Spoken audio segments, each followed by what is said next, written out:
outro olhar.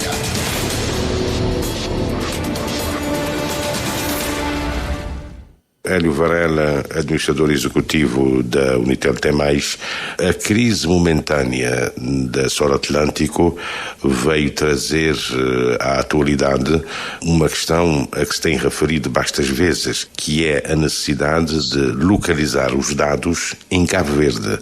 A Sol Atlântico tem os dados no servidor em Portugal, daí que houve esse problema técnico. Como é que é possível convencer os empresários cabo-verdianos que é melhor para eles e para a soberania do país ter os dados em Cabo Verde? Antes de mais, muito obrigado por permitir esta clarificação, não é? Portanto, eu antes de responder ao tema da soberania, queria clarificar o problema que a Sol Atlântico teve. A Sol Atlântico contratou um pacote de dados normal, que um cliente normal em Cabo Verde tem, e esse pacote de dados naturalmente tem determinadas características. Uma delas é que não tem um IP fixo. Nenhum operador do mundo utiliza IPs fixos para pacotes de dados normais. Ora, a Sol Atlântico optou por comprar pacotes normais, apesar dos nossos comerciais terem sugerido, para a natureza do seu serviço, comprassem um pacote específico que lhe desse as características do IP fixo, optaram por não o fazer.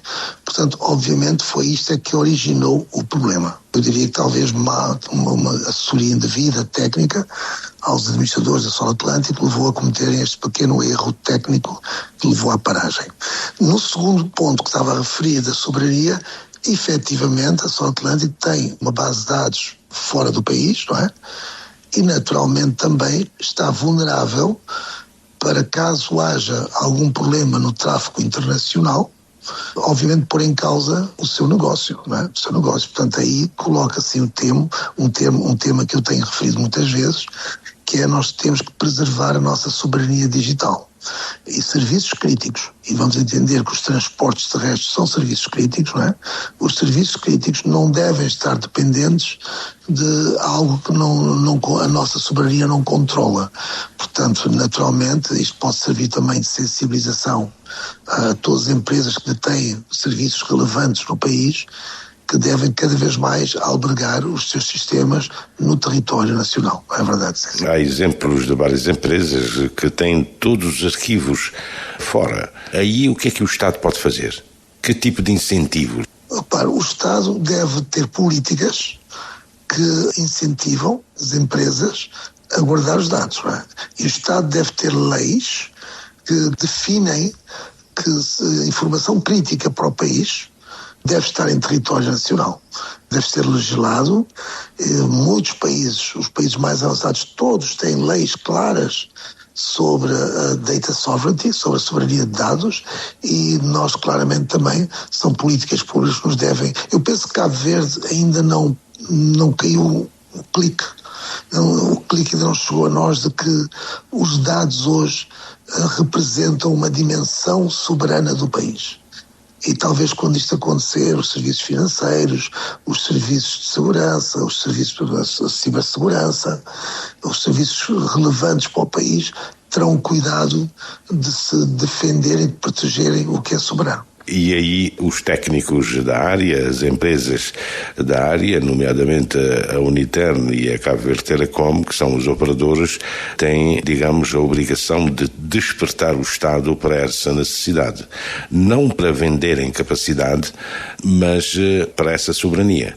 Sem dúvida, e o NOSI também, não pode ficar por trás, que o NOSI é onde é albergado grande parte do acervo público, não é? Mas infelizmente ainda há muitas instituições públicas e privadas críticas que não albergam os seus dados nem na Cabo Verde Telecom, nem na Unitel, nem no NOSI, o que torna obviamente o nosso país vulnerável a alguma instabilidade caso esses dados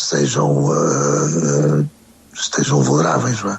Outro tema que eu penso ser muito relevante e que o Júlio está a indiretamente a trazer, é a cibersegurança. Nós também, em Cabo Verde, temos que ter legislação e soluções tecnológicas que garantem segurança na informação digital, que garantem, em caso de ataque, que conseguimos nos defender. Como sabes, Júlio, já tivemos grandes instituições em Cabo Verde a serem atacadas e em alguns casos a perder dados de mais de 15 ou 20 anos, não é? Portanto, a cibersegurança, a consciência das fronteiras digitais, claramente são temas que começam a ser cada vez mais relevantes em Cabo Verde. Mas não respondeu à minha questão. Os operadores têm também, eu não diria a obrigatoriedade, mas devem despertar o Estado para esta realidade. Não, sem dúvida devemos e temos-lo feito, e devemos ter soluções que estimulam a soberania. E, efetivamente, os dois operadores, quer a Unitel, quer a Cabo Verde Telecom, têm esta dimensão, onde oferecem serviços que garantem a soberania, sensibilizam e tentamos que o mercado adquira esses serviços que garantem a soberania. O NOSI também tem os seus acervos no território, nomeadamente no parque tecnológico, no data center, mas no fim da linha as empresas, talvez também porque é preciso melhorar a qualidade dos produtos, não é?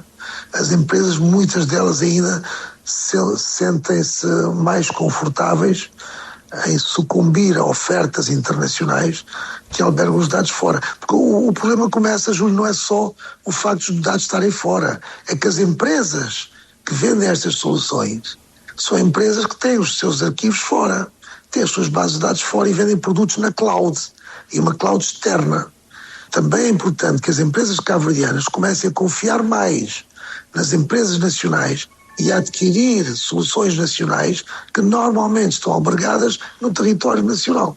Portanto, aqui também não é só questão de trazer, muitas vezes, as bases de dados para aqui. Não, é também optar por soluções nacionais, made in Cabo Verde, que garantem per si também alguma soberania, ou devem garantir. Não é? Mas aí, se formos analisar isso em termos de mercado, se confiam mais, talvez por uma questão de preço, uma questão de segurança?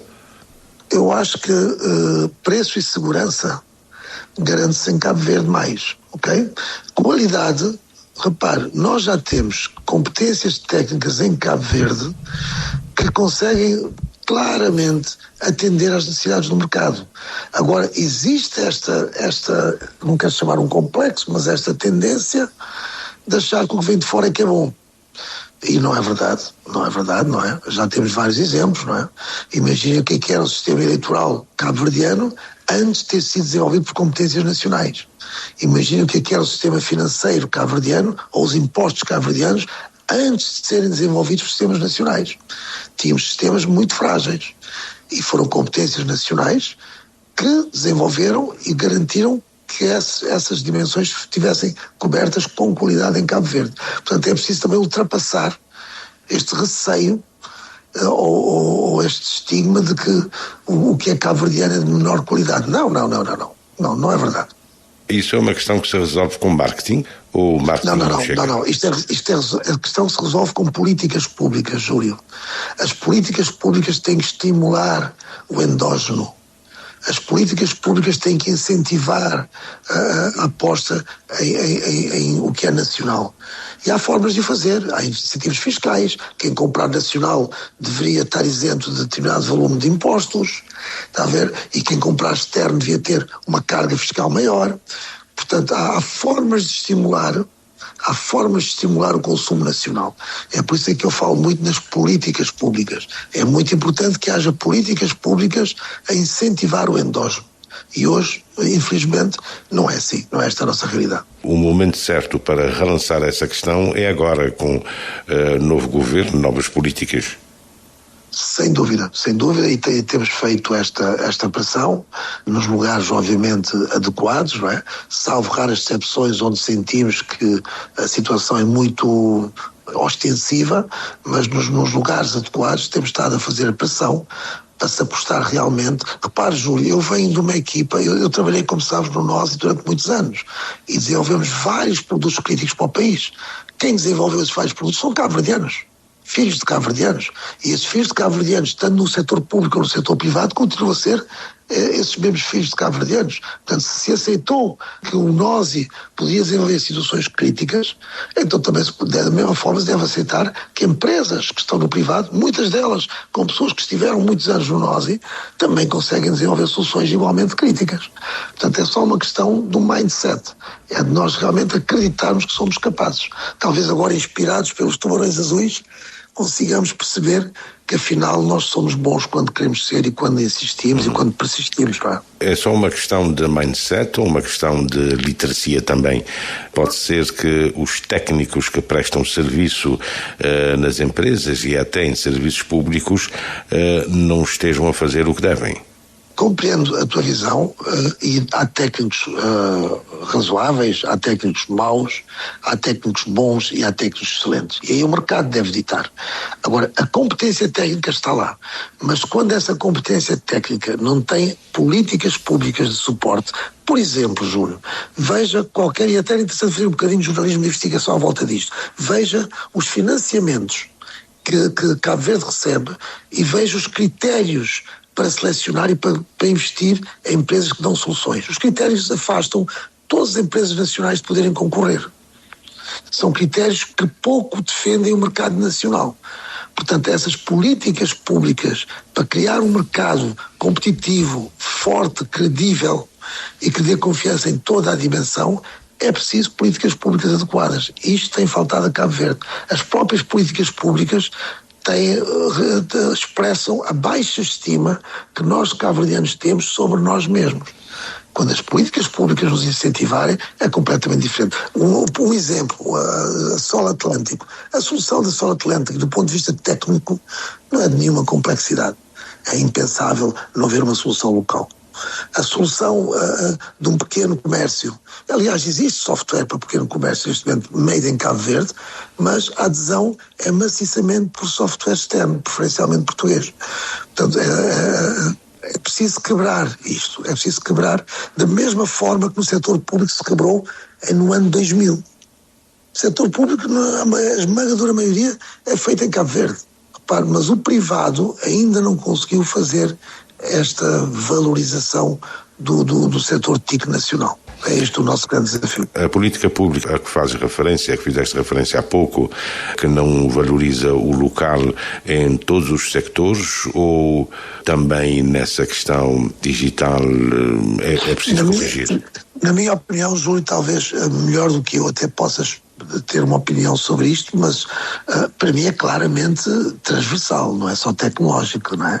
Eu vejo e tenho assistido ao longo da minha vida como é que produtos, trabalhos, consultorias que podiam ser feitas por cabo-verdianos são passadas para empresas internacionais por milhões, que por sua vez contratam os cabo-verdianos para poder ajudar. Portanto, este ciclo aqui é um ciclo que insiste e persiste ao longo de anos.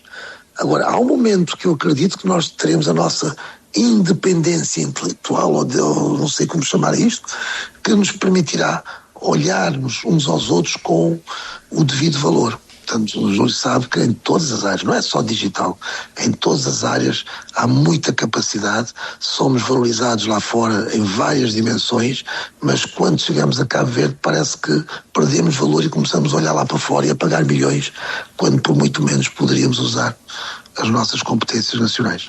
Bom, exportamos dinheiro para fora, Júlio. Na verdade é isto. Cabo Verde exporta dinheiro para fora. E esses milhões todos fossem investidos em Cabo Verde, teríamos um setor completamente diferente, os vários setores completamente diferentes. Bom, ficamos aqui às voltas, mas como romper esse círculo? Como quebrar esse nó? Grandes lideranças, ou melhores lideranças.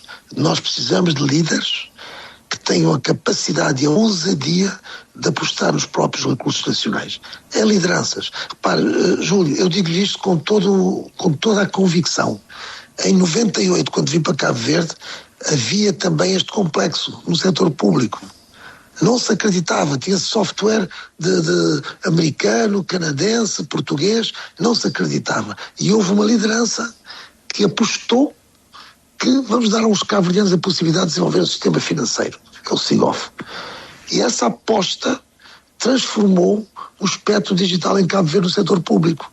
Sigof ganhou prémios internacionais, depois de repente fez-se as eleições, fez-se o registro, fez-se os impostos, fez-se a DGTF, fez-se mais de 300 aplicativos e conseguiu-se no setor público quebrar este estigma que nós tínhamos.